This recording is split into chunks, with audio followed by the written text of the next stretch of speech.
The rain poured heavily that night, thunder cracking through the sky like an angry warning.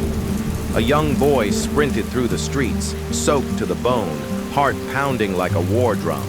Shadows seemed to be behind him, chasing, clawing, closing in. He gasped for breath and took a sharp turn, stumbling into an abandoned house.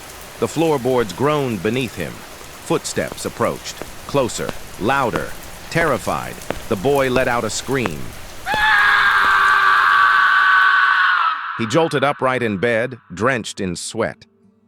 "It's just a dream," he whispered, his voice shaky. The glowing red digits of the clock mocked him. Morning, again. He got up, got dressed, and stepped out into the cold air.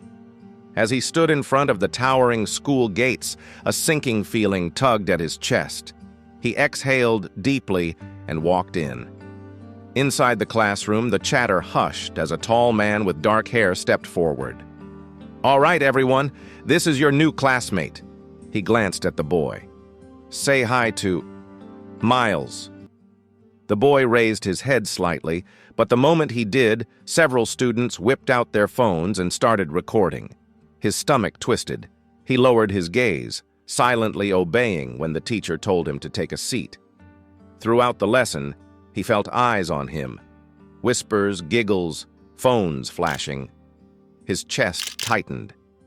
At the end of class, he grabbed his things and walked home, the silence around him heavier than any rainstorm. The next morning, Miles walked slowly into class, tension crackling in the air. He sat quietly, hoping to go unnoticed. The teacher soon asked a question. Silence followed. Then Miles raised his hand. He answered the question perfectly. "Nice one, Miles," the teacher said. But just then, the teacher's phone rang. "I'll be right back. Don't do anything dumb," he warned before leaving the room.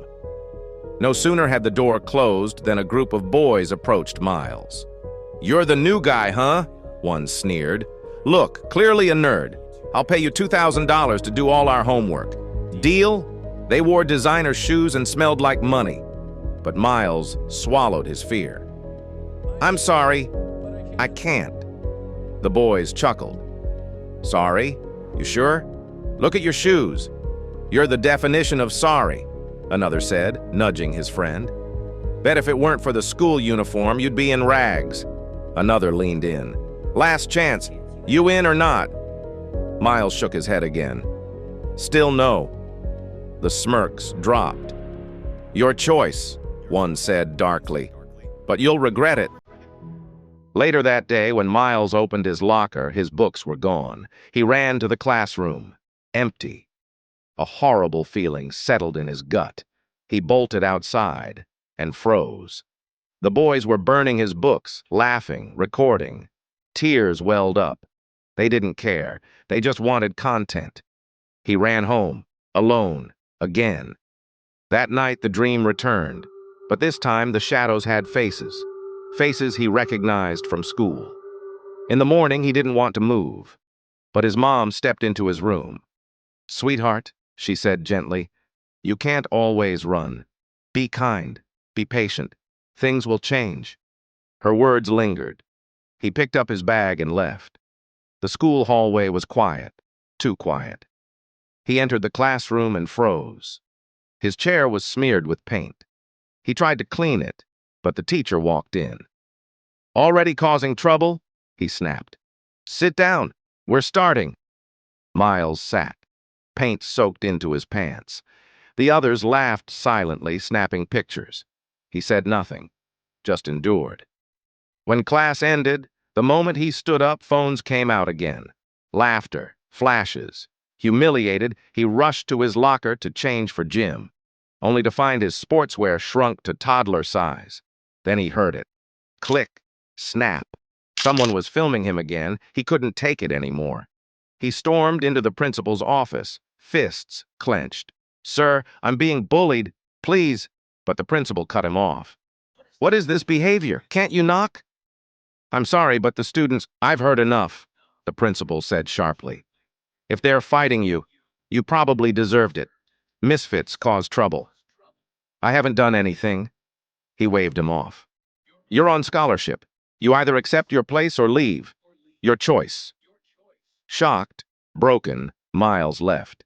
He got his bag, but just as he entered the room, one of the boys stuck out a leg. Miles tripped, face planting into a pie. Laughter erupted again. He grabbed his bag and ran home. There, he told his mom he wasn't going back. She didn't argue. She just pulled him into a warm hug.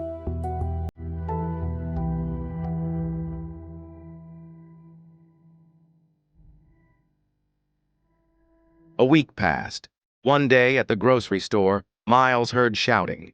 He turned and saw one of the boys from school, embarrassed, arguing with the cashier over a gallon of milk. He tried paying with an expired coupon, the cashier explained angrily. Before thinking, Miles stepped forward and handed her some cash. Here, I'll pay. The boy stared at him. Why'd you do that? Miles shrugged. What are friends for? You still consider me a friend? After everything? Miles didn't answer. A pause. Then the boy spoke. My dad made a bad investment last year. We've been struggling. I didn't take money today because my mom's using it to buy a textbook for my sister. I thought maybe I could fake it. He looked down. Thanks. I mean it. Miles nodded. Just remember what this feels like. Don't treat people like trash. Everyone's going through something. You coming back to school? I transferred. The boy watched him leave, eyes heavy with something new. Guilt.